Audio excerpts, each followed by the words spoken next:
Hello, Virgo, and welcome to April. Starting with March 29th, the month starts off with a concentration of energy and focus on your 8th Aries house and your 7th Pisces house of serious partners and business and love. Neptune just entered Aries at 0 degrees, which is the Fool card in the tarot, after wrapping up a long stay in the 7th, and this is the degree of new beginnings on March 31st as well. There was a beautiful new moon solar eclipse at 9 degrees affecting you most from 4 to 14 degrees, Virgo, sun, moon, or rising. And the portal of energy remains with us 6 to 8 weeks before, so you're probably already feeling this energy. We're still in the middle of it in April. In these 6 to 8 weeks after the eclipse, it's felt the strongest. And then it culminates within 6 months' time at the time of the Aries full moon, October 6th, and that will happen at 14 degrees in October. This powerful eclipse was in a wide sextile with the planet of transformation Pluto in Aquarius from your 6th house of work, day-to-day routines, pets, health, exercise, and diet, open enemies, people you hire, rental income, property falls here. Let me see. There can be beginnings, healing that happens, transformation around health and work. Your pet's health, a new beginning and transformation around your debts, taxes, a new job that can increase your tax bracket. If you have a new job, it's one that may have a big title or require more work on your behalf, and you'll need to take extra care of your body and your mind with Pluto taking up residence in a health house. Your work can become more spiritual in nature, or you're writing or speaking for work, and it can be about topics that involve research, mystery, like writing a crime novel or a mystery, or maybe doing your research paper on gods and goddesses with Pluto in the 8th house involved, dark and mysterious. A strong desire to study the unknown, the mysteries of life, tarot, astrology, getting astrology readings, tarot readings. With the solar eclipse happening in a moksha or liberation house, you can become liberated, especially with Pluto touching his own house. It's a house that he naturally rules along with Mars, in a positive way, from like an encrusted pain that needed to be processed or healed for whatever reason in that 8th house. The 8th house is where we store our secrets, our traumas, our wounds. Intimate healing can also happen here with a partner. And the spark between you can be relit, especially because you have a pile of planets dealing with fate and past lives sitting in your 7th house of serious partners in business or love. We have had Chiron sitting in that house for a long time, highlighting some wounding, and it could have been around shared resources or a period of time where you had to rely more on yourself than another to support your life. If you want to hear more about that eclipse, I'll have the link for Virgo in the description box down below. Let me pause this because I think I just made a mistake here. Okay. So just to clear it up, I said that we had Chiron sitting in that house for a long time. It was sitting in the It's sitting in the 8th house. It's been sitting there for a long time, highlighting, some kind of wounding in 8th house matters, shared resources, taxes, debts, etc. Yeah. Okay. So just to clear that up, and let's keep moving. Virgo. April 8th through the 30th, Mercury goes direct. Mercury rules you, so you always want to pay attention to where that planet goes in the sky at any given moment and how it's being aspected. So it goes direct in Pisces at 26 degrees, showing a slow but now forward momentum in 7th house matters, discussions, talks and communications, traveling with a partner, whether that's, in business or love, but the 7th can also represent, marketplace and the public to an extent. Maybe there was a block around intimacy, and now that block can be removed, especially because you've had Venus sitting here for so long, along with Mercury. Again, you could have been talking about old stories and healing them, healing communications with a partner, loving communications with a partner, traveling with a partner, working on, a communication project with them if they are also your business partner. You could also have, or still will, over the next year or so, meet a fated partner in business or love, especially with the North Node sitting here and Saturn, leaving this house, which could have caused a depression or blockage in love or business matters. But I would say that you probably started to see changes around January or so when the North Node moved here, because Rahu can shake up that rut wherever he goes and speed along the process to whatever that house contains. Uranus in Taurus is over in the 9th house, making a sextile to the stellium in Pisces in the 7th. Let's see, the 7th house has a lot packed in there right now. So there is definitely like a partner being highlighted for you at this time. And if you haven't met one, you will. Venus, it's very unusual, and it's an unusual time, and I don't know if this has happened in our lifetimes, but you have Venus, the North Node, Saturn, Neptune, and Mercury all packed into the 7th house right now. Neptune, even though it just moved into Aries at the end of March, 0 degrees on March 31st, is still conjuncting all of these late degree Pisces planets and points.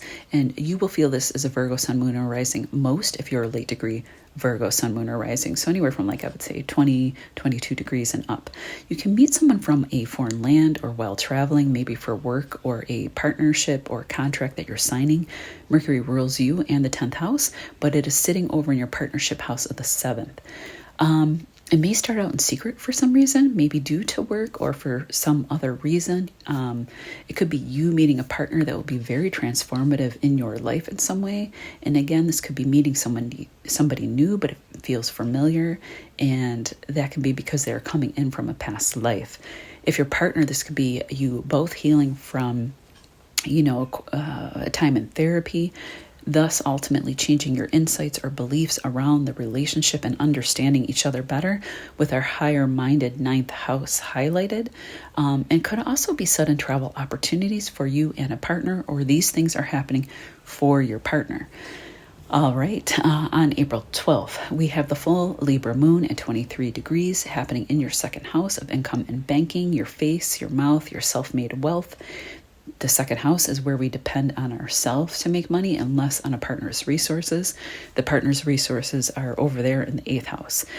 2nd house also contains like land and property. It's a Taurus ruled house naturally in the zodiac wheel, but for you it's Libra, not to get too confusing with that one. 2nd house also rules fine foods, luxury goods, assets. And this moon trines Jupiter and Gemini over in that 10th house. Again, this is affecting you most, Virgo, Sun, Moon, or Rising from 19 to 28 degrees. But Uranus and Taurus from the 9th actually is trining you, which is great.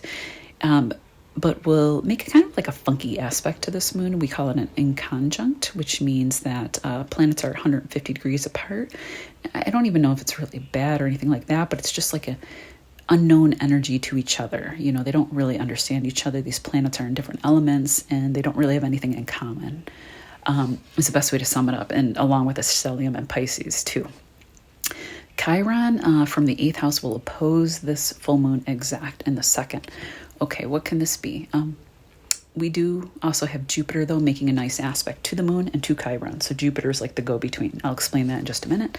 There can be some career success actually for you right now, leading to like bigger gains, a newer title, inner and outer security, and an increase in valuing yourself and what you can do in the world, being more confident about that with your skill set. Virgos are, oh my gosh, I think some of the most talented people out there. They have such like a range with their skill sets, I don't know what the world would do without Virgos, by the way. We'd all be a hot mess, I think. With this full moon in the 2nd, trying Jupiter in the 10th, it could have to do with a creative project, a business that you've developed. Maybe this has to do with aesthetics. Libra in the 2nd house could maybe be like a home design, business, interior design. This could also be writing, marketing, using your voice, for example, for business. This could be healing that Chiron wound in the 8th about not having enough resources or feeling you had to depend on another, because here's where Jupiter comes in, is in a flowing sextile to Chiron in the 8th from the 10th of career. So it could be a new job that heals that resource area. The inconjuncts in the 7th and 9th to this moon, and again, inconjuncts are when you have planets 150 degrees apart and different elements. They just don't understand each other, so it's just more of like an awkward energy, okay? Could really just be trying to like balance or finding common ground around these public positive career recognitions or the opportunities with the 9th of beliefs and 7th of partnerships. On April 13th, Venus goes direct in Pisces at 24 degrees, exalted. You can start to gain momentum now in creative projects, anything that requires private research, working one-on-one with a business partner or an agent, detective work, intimacy matters can move forward and be healed. You could be spending time actually in seclusion with a partner, as we have the ruler of your 7th house, Neptune, moving into that new beginning degree of 0 degrees into that 8th hidden house of deep intimacy and soul bonding experiences, transformation, through those soul bonding experiences. There could be a long distance love story happening because we have Uranus in the house of long distance travel, education and religion, sextiling Venus over there in that 7th house. The hidden element definitely comes into view because of Neptune, and maybe it can be a very spiritual love, or it just will be as well, or it transforms you, through spirituality. It won't be an average type of love affair with Rahu, also here in the 7th house with Venus. It can give you a very beautiful partner too. Rahu and Venus conjunction. Some celebrities have that, and my God, they are quite beautiful. Let's see, I won't get into the celebrity stuff though. Venus also rules your 9th house, and Venus rules your 2nd house of income. So you can start to see improvements here as well, or you're building a business at this time, and we see financial gains coming through a partner. There's definitely a glow up now around love and money. Also, Venus is moving into a trine with her lover Mars, sitting in your lucky 11th house of wish fulfillment, dreams come true, lottery wins and windfalls, big career gains, humanitarian work, scientific breakthroughs, large social networks, friend groups, fame. Again, showing some kind of lucky partnership or meeting someone significant through social outings, networking, fundraisers for children and women, gala events for nonprofits. And the partner can be from another country, or even with like an accent, a slight accent maybe.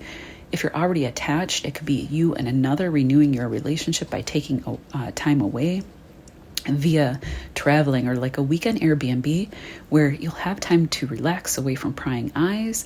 Maybe book a place with like a hot tub, since Mars and Venus are in 2 water signs. But you could also just be having more fun socializing because of the 11th house, having Mars moving through it, and Mars is making a sextile to late degree Virgos. Oh boy, my boys are giggling before school and they need to get their butts moving. Let me pause, sorry. Okay, Mars moving through it. Also, Mars is sextiling, I think I just said that, and then trining Venus over here in the 7th. So it could be opportunities to collaborate and network with others, maybe for business and money-making opportunities. This is big energy because as Venus and Mars race together, they're talking to each other from your 7th house over to your 11th. And this could be you and a partner planning out like a big dream or goal that you can both work towards. And this could be healing your relationship as well. And then they're going to shift into your 8th house and your Leo 12th. So this could definitely be a love and money story here with Venus in the house of long distance travel, shared investments with a partner or a small group of people. If you met someone significant, you can definitely now be spending time alone with these 2 hidden houses lit up in fiery, passionate signs as Venus goes into Aries by the end of April, beginning of May. And Mars goes into Leo, energy and sign that he loves. Again, these are very passionate signs, and the 8th and 12th are bed pleasure houses, and they're very intimate and transformative and represents past lives. So whoever you're meeting may actually feel familiar to you, even if you haven't met them in this lifetime. If you're not interested in love, but I think it's coming for you nonetheless, Virgo. And if it's not now, it's definitely over the next year and a half. So whenever we have Rahu or Jupiter transiting the 1st house, 7th or 5th, there can be a fated love that comes into your life, and it's a part of the story. But anyway, I digress. It could also be like a money story or a healing story about deep psychological patterning that you can have a significant breakthrough in. Okay. April 19th through June 18th, Mars is fully awake as he goes into Leo, leaving your 11th Cancer house, where he has spent a lot of time due to the retrograde, and is moving to, moving into Leo, where he can loosen those kind of water restraints from being in Cancer. Mars does not love being in Cancer, okay? There can be relief and momentum and emotional issues as well, as Mars heads into an energy that is happier in. Mars rules your 3rd of communication and your 8th as well, so you can start to see improvements and progress there in those houses. This can be a good time to be working on something creative that involves writing or speaking or mystery, or you're working behind the scenes. You could also be working on your health, either mental, spiritual, or physical, maybe like at a local meditation or yoga studio, because Mars rules the 3rd and the 8th, which might highlight the seclusion aspect, but also the transformation involved. Mars is kind of slashing through this house of past lives and karma, but in a sign that he likes, and training over to Venus until the first week of June. Could be cutting away of an old karmic story to begin anew in love. This could be a love story and clearing karma from it, or just clearing wounding and addictions for yourself or another to begin anew when he moves on by June, having you more energized and ready to go in all areas of your life. Oh yeah, he'll move into your first house by June, okay? We're dealing with this Mars-Pluto opposition again. However, this energy is not new for you. This is the third and final time we'll see this until Mars goes back into Leo. I think it's April 2026. So be very prepared for, we will be very prepared next time this happens. In fact, it will always happen every time Mars goes into Leo while the duration of having Pluto in Aquarius, okay? For you, this happens in the 12th house and your 6th house. And these are, houses of our enemies. The 6th house is our health.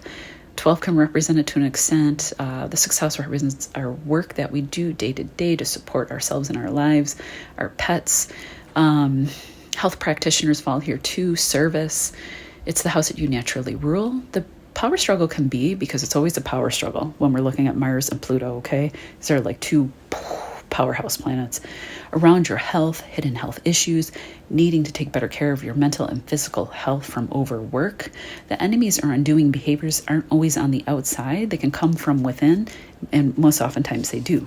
You could be dealing with hidden or not so hidden competition in the workplace, within group projects, in your business endeavors, over the years to come. But I think you already know about this. Again, this opposition is nothing new. Do take care around these enemies, however, if you feel that you have any. But with powerhouse Pluto in your 6th and it rules your 3rd, I think you'll be coming out on top. Just don't crush people to a pulp, Virgo, because I think you may have that kind of Pluto power, when it's sitting over there in the 6th.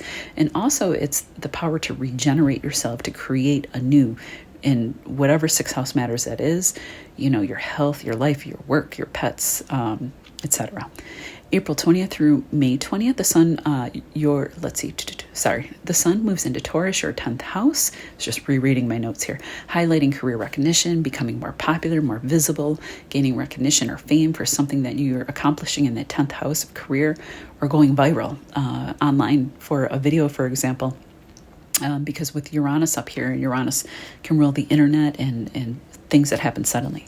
Maybe you do makeup tutorials or some other Venus-ruled activity for a career and it has overnight success. You could be feeling lighter, happier, and ready to plant a seed for a dream. You could be building up your career and driven for recognition and success at this time. On April 27th, we have the new moon in Taurus at 7 degrees in your 9th house. It's felt most for Virgo, sun, moon, and rising, anywhere from 4 to 12 degrees. And you could be looking at new beginnings around 9th house matters. Venus is the depositor of your 9th, and Venus also rules your 2nd. So you could be receiving positive career news, receiving messages or communications around new opportunities, around travel, publishing, learning. However, this is being squared by Mars and Leo Mars and Leo in your 12th and Pluto and Aquarius in the 6th. You may feel a power struggle around wanting to make a new beginning in 9th house matters. What is the 9th house? Travel, learning, legalities, teaching, publishing, just to name a few, spirituality, religion, in-laws, second marriages, and our grandchildren fall here as well. That struggle might be coming from maybe work or health issues and subconscious patterning in your thoughts, or there's difficulty around a creative process in what you're trying to convey or broadcast out through that 9th house.